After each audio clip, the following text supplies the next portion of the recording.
During the spring and summer of 1974, police in the Pacific Northwest were in a panic. Young women at colleges across Washington and Oregon were disappearing at an alarming rate, and law enforcement had few leads as to who was behind it. In just 6 months, 6 women had been abducted.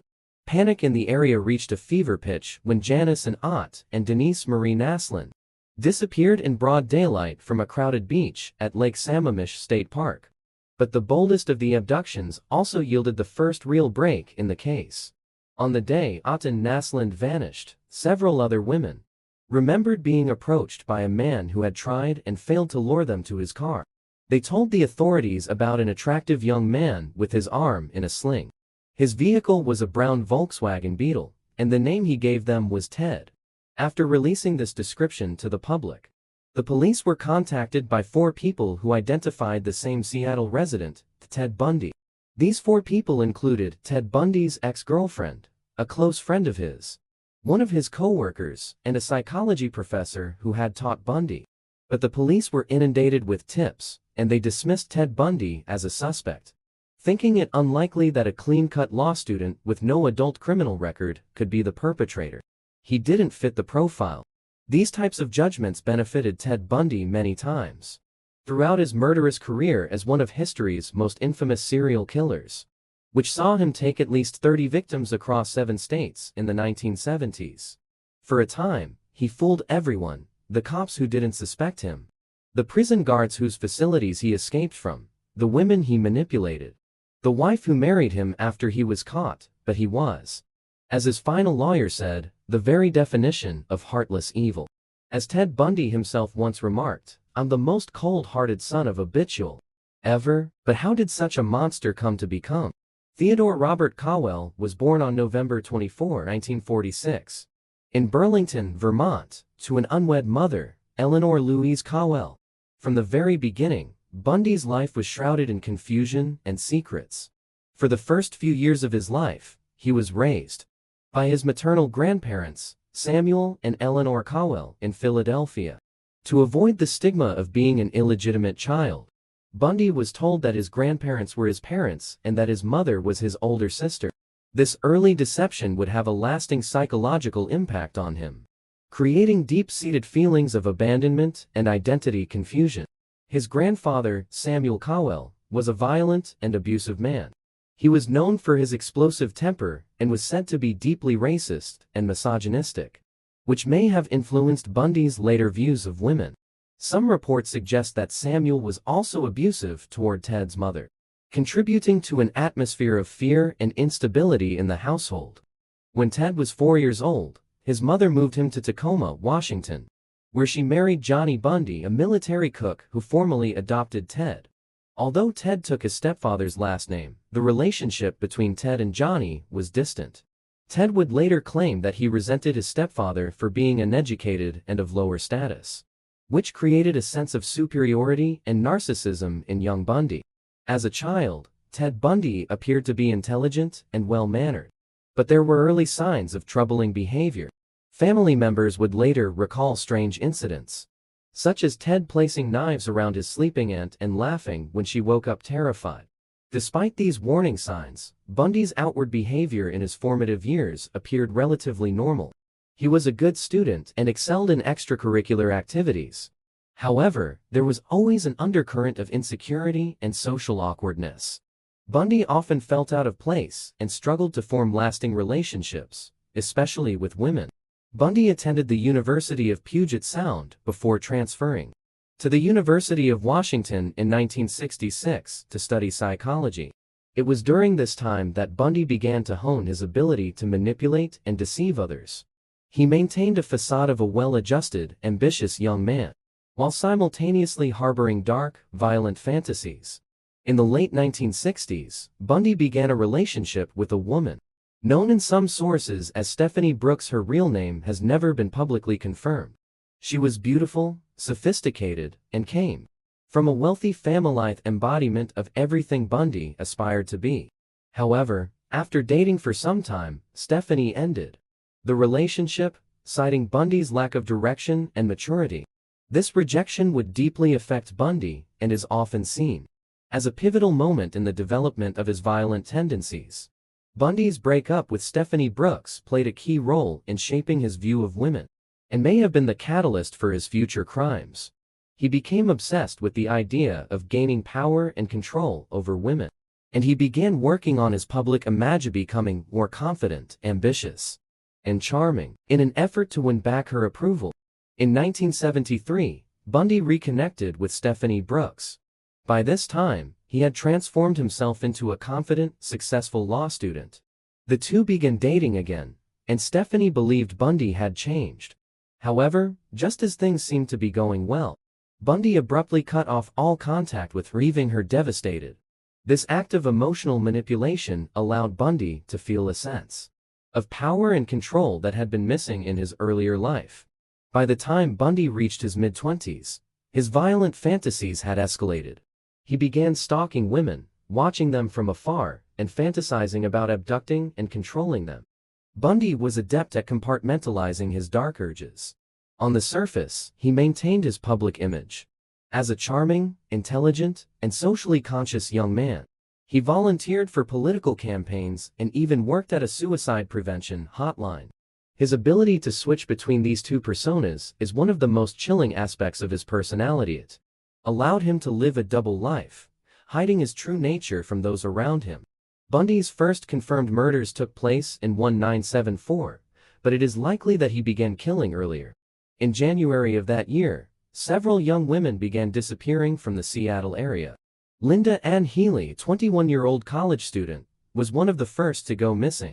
Bundy abducted her from her apartment, killed her, and disposed of her body in a remote location. Her skull was later found on Taylor Mountain, along with the remains of several other victims. Bundy's modus operandi was methodical and deliberate. He would often approach women in public places, feigning injury or disabilities, wearing a sling or using crutches to appear vulnerable. Once he gained their trust, he would lure them to his car, incapacitate them, and then drive them to a secluded area where he would sexually assault and murder them. One of the most infamous incidents in Bundy's killing spree occurred on July 14, 1974, at Lake Sammamish State Park in Washington. Bundy abducted two women, Janice Ott and Denise Naslund, within hours of each other. Witnesses later recalled seeing a man matching Bundy's description approaching the women and asking for help loading his sailboat into his car. Despite several witnesses providing details about the man's appearance and his distinctive tan Volkswagen Beetle, Bundy was not identified as a suspect at the time. The Lake Sammamish abductions marked a turning point in Bundy's behavior. He became bolder and more reckless, and the frequency of his killings increased. Over the next few months, more women disappeared from Washington, Oregon, and Utah, all fitting a similar physical profile: young, white, attractive, with long hair parted in the middle. Bundy's killing spree expanded beyond the Pacific Northwest as he moved to Utah in the fall of 1974 to attend law school. There, he continued his pattern of abductions and murders. Women began disappearing from the Salt Lake City area, and law enforcement agencies across multiple states began to recognize similarities in the cases. Bundy's ability to operate in different states without being caught for so long can be attributed to several factors. First, he was extremely careful about covering his tracks. He avoided leaving physical evidence at crime scenes, and often transported his victims' bodies across state lines, making it difficult for law enforcement to connect the dots. Second, Bundy's appearance was average enough that he could blend in with the general population, despite witnesses describing him as handsome or charming. Lastly, in the pre-computer era, communication between law enforcement agencies was limited, allowing Bundy to exploit jurisdictional boundaries. Ted Bundy's reign of terror came to a temporary halt in August 1975, when he was arrested in Utah for the first time. A patrol officer noticed Bundy driving suspiciously in a neighborhood known for break-ins. When the officer stopped Bundy, he found burglary tools in his car, including a crowbar, handcuffs, and a mask. Bundy was arrested on suspicion of burglary, but investigators soon began to connect him to the recent disappearances of young women in the area. While in custody, Bundy was placed in a lineup where Carol Duranch, A woman who had escaped an abduction attempt by Bundy identified him as her attacker. This led to his conviction for aggravated kidnapping in 1976, and he was sentenced to 15 years in prison. However, this was only the beginning of Bundy's legal troubles, as investigators from several states were starting to link him to murders and disappearances across the country. Bundy abducted and murdered 5 female college students in the Pacific Northwest: Donna Gail Manson, Susan Elaine Rancourt, Roberta Kathleen Parks, Brenda Carroll Ball, and George Ann Hawkins. Bundy's first escape attempt came in June 1977, when he was being transferred to Colorado to face charges for the murder of Karen Campbell, a 23-year-old nurse who had disappeared from a ski resort in Aspen. During a pre-trial hearing, Bundy was left unshackled in the courtroom library, where he jumped out of a second-story window and fled into the mountains. Despite a massive manhunt, Bundy managed to evade capture for 6 days, living off stolen supplies and breaking into cabins before finally being recaptured. Bundy's second escape came just 6 months later, and this time, it would have deadly consequences. In December 1977, Bundy escaped from the Garfield County Jail in Colorado by sawing through the ceiling of his cell and crawling into the jailer's apartment.